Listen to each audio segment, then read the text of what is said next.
রোজা রাখা অবস্থায় আপনি বেশি বেশি জিকির করবেন। কি করবেন?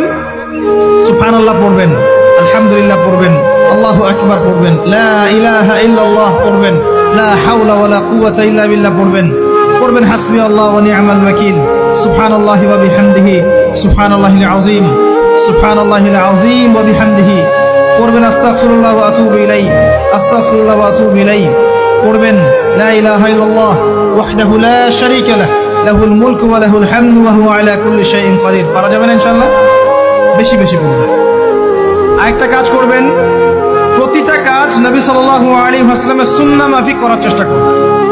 সুন্নাহ মাফিক, খাচ্ছেন তার সুন্নাহ মাফিক, টয়লেট করছেন তার সুন্নাহ মাফিক, ঘুমাচ্ছেন তার সুন্নাহ মাফিক। সুন্নাহর বইগুলো আছে না বাজারে, কিনে নিবেন। কিনে নিয়ে দেখবেন প্রতিটা কাজ কিভাবে করলে সুন্নাহ হবে। এই কাজগুলো করতে গিয়ে আপনাকে গভর্নমেন্ট বাধা দিবে? বিশ্বের পরাশক্তিরা বাধা দিবে? আপনাকে কি কেউ পিটাবে এগুলো করলে? জেল খাটাবে? এগুলো আমাদের ব্যক্তি স্বার্থের ব্যাপার, ইচ্ছা করলেই করা যায়। এই ইচ্ছাটা আল্লাহ পাক আমাদের অন্তরে জাগ্রত করুন, আমিন।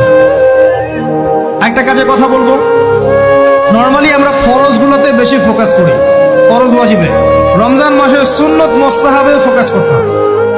রমাদানে একটা নফল আপনাকে ফরজের নেকি দিয়ে দিবে ইনশাআল্লাহ। রমাদান একটা সুন্নাহ আপনাকে ফরজের নেকি দিবে ইনশাআল্লাহ।